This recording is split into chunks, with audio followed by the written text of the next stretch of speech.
वक्ता कैसा होना चाहिए? वैष्णवो, एक तो वैष्णव यानी विष्णु भक्त होना चाहिए।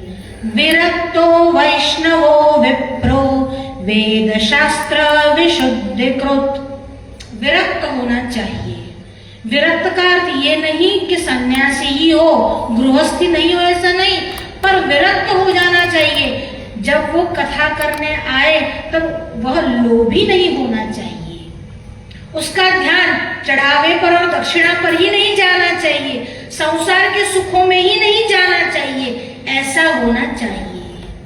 विरक्तो वैष्णवो विप्रो, वैष्णव यानी विष्णु भक्त होना चाहिए।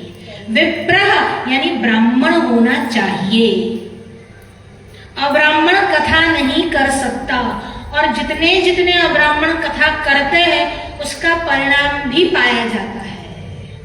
विरक्तो वैष्णवो विप्र वेद शास्त्र विशुद्धिकृत, वेद शास्त्र विशुद्धिकृत, जो वक्ता है वो वेदों और शास्त्रों का ज्ञाता होना चाहिए।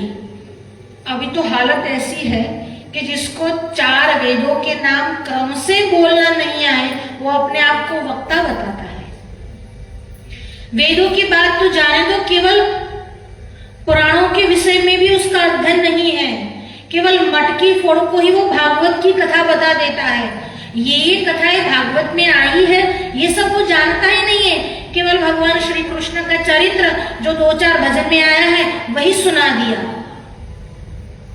भगवान श्री कृष्ण का चरित्र प्रधान है, उसमें मना है ही नहीं, पर भागवत जी में बहुत सारे विषय आए हैं। ये तो विद्वानों के लिए है भागवत जी तो वस्तुतः। तो कहा एक तो विरक्त होना चाहिए, एक वैष्णव होना चाहिए, एक विप्र होना चाहिए, और वेद शास्त्र विशुद्धिकृत, वेदों और शास्त्र का ज्ञाता होना चाहिए। दृष्टांत कुशलो धीरः वक्ता कार्योति निस्पृहः, दृष्टांत कुशल, जब वो कोई बात कहे तब दृष्टांत से उस बात को समझाने वाला चाहिए। और धीरः, धैर्य पूर्वक वो आपके गले में बात को उतारते हुए धीरे धीरे वो आगे बढ़ना चाहिए।